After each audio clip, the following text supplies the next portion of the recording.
Hello बच्चों, जैसा कि आप लोग जानते हैं कि 18 फरवरी को मैट्रिक का मैथ का क्वेश्चन एग्ज़ाम होने वाला है। तो इसी क्रम में मैं वास्तविक संख्या में जो इम्पोर्टेंट क्वेश्चन है तो उस पर डिस्कस करने वाला हूँ। तो यहाँ पर फर्स्ट क्वेश्चन है कि 11/80 का दशमलव प्रसार किस रूप का होगा। तो यहाँ पर हम लोग बोलेंगे कि 11/80 जो है, तो 11/80 में 80 का जो है वो हम क्या करेंगे, 80 का गुणनखंड करेंगे। 80 का क्या करेंगे, गुणनखंड करेंगे। तो यहाँ 80 का गुणनखंड करने पे हम लोग को मिलेगा ये 2 to the power 4 and 5 to the power 1 के रूप में है।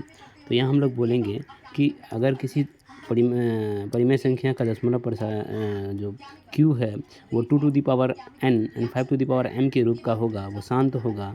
तो यहाँ हम लोग का आंसर हो जाएगा, एक नंबर का आंसर बी या ए। मतलब ये है कि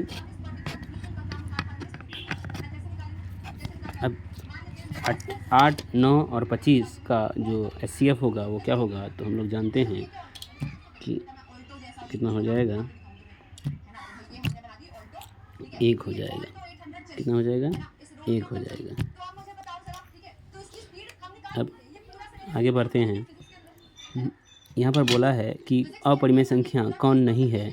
तो हम लोग जानते हैं कि परिमेय और अपरिमेय का जोड़ जो होगा या घटा जो होगा या गुना जो होगा वो हमेशा क्या होगा, अपरिमेय होगा। तो यहाँ हम लोग का आंसर हो जाएगा सी नंबर। अब एक परिमेय और एक अपरिमेय संख्या का गुणनफल जो है वो हमेशा क्या होगा, अपरिमेय होगा।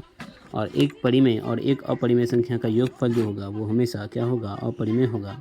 दो अलग अलग संख्या का अलग अलग अपरिमेय संख्या का गुणनफल जो होगा, जैसे अपरिमेय संख्या जो है वो √2 है, एक √5 है, तो इसका गुणनफल जो होगा वो √10 होगा। ये भी क्या होगा, अपरिमेय होगा। क्या होगा, अपरिमेय होगा। अब यहाँ यदि b = 3 तो किसी पूर्णांक को किस रूप में लिखा जा सकता है। तो एक ऑप्शन है कि 3q, 3q + 1, 3q + 2, यही आंसर हो जाएगा। क्योंकि a = क्या होता है, तो a = होता है bq + r। अब b का मान जो है वो 3 है, तो 3q + r। तो r का मान कहाँ तक हो सकता है, तो 3 से कम, यानी 0, 1, 2, 3, 1, 2, 3 नहीं हो सकता है, तो 0, 1, 2। अब अगला क्वेश्चन, 3 लगातार धनात्मक पूर्णांक का गुणनफल जो होगा वो क्या होगा। तो 3 लगातार धनात्मक पूर्णांक का गुणनफल जो होगा वो क्या होगा, किससे विभाज्य होगा, तो 6 से विभाज्य होगा। आप लोग करके देख सकते हैं। 10वां क्वेश्चन है कि समुच्चय ए 0, 1, 2, 3, 4 ... निम्नलिखित में से किस समुच्चय को दर्शाता है। तो ऑप्शन ए है पूर्ण संख्या, ऑप्शन बी है पूर्णांक, ऑप्शन सी है प्राकृत संख्या।